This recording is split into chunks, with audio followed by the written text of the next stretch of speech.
We begin in the Democratic Republic of Congo. The Electoral Commission is meeting ahead of an announcement of results from the presidential election.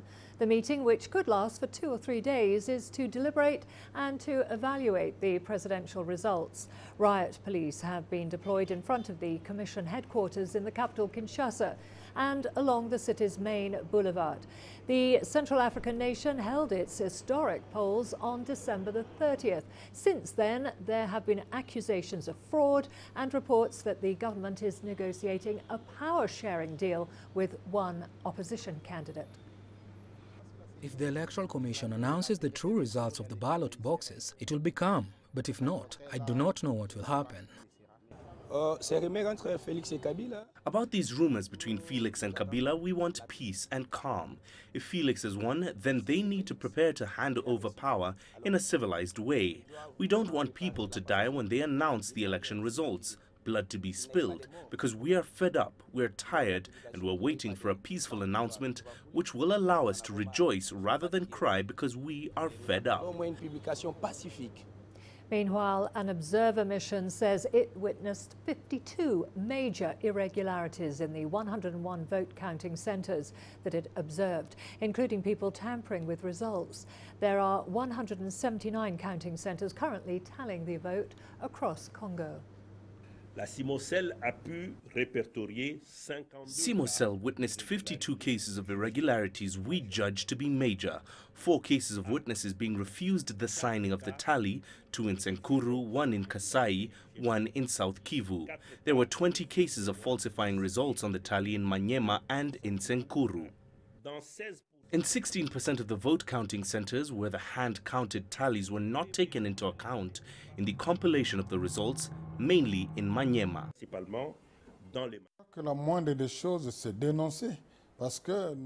I think the least we can do is to denounce the irregularities, because as an observer mission, what we have said is what we observed, based on what was posted from the tallies that the observers had access to.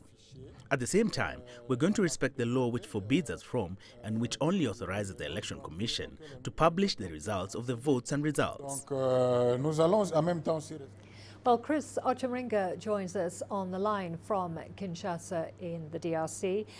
Chris, any indication yet as to what time the results will be announced?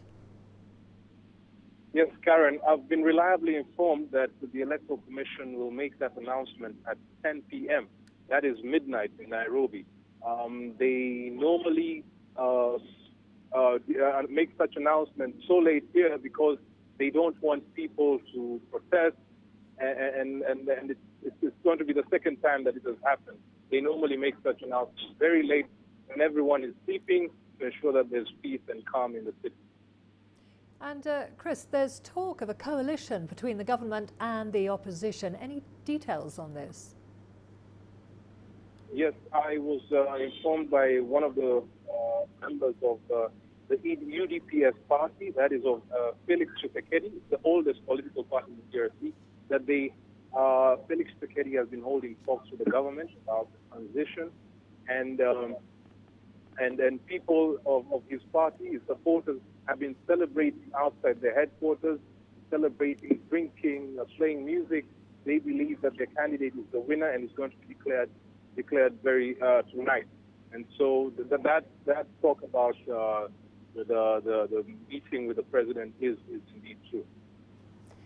And as people await the results, which, as you say, they're not going to be released until midnight, how would you describe the general mood in the country?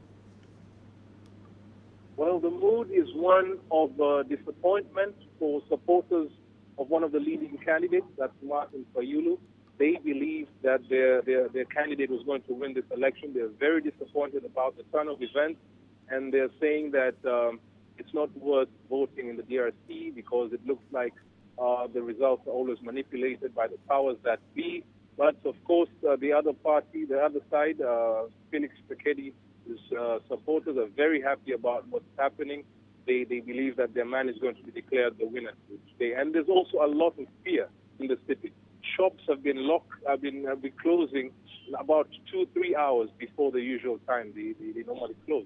because there's been rumors that there's going to be violence around the city.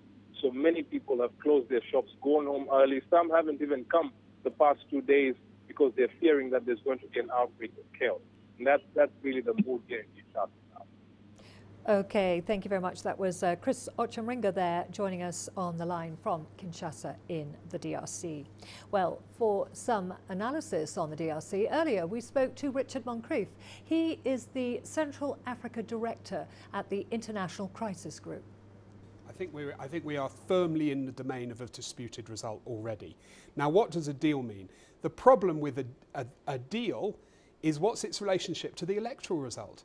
Because whoever is excluded from the deal is just going to go, wait a minute, this isn't about deals, this is about how people voted. So how do you make a deal? And certainly some deals are going to need to be made, but make sure that whatever deal you make respects the will of the people that's been expressed through the ballot box and has been expressed, you know, fairly peacefully and so forth in the ballot box. So the talk of deal is worrying because it's going to start to make the Congolese and indeed international actors think, actually, when they say deal, they mean subvert the vote.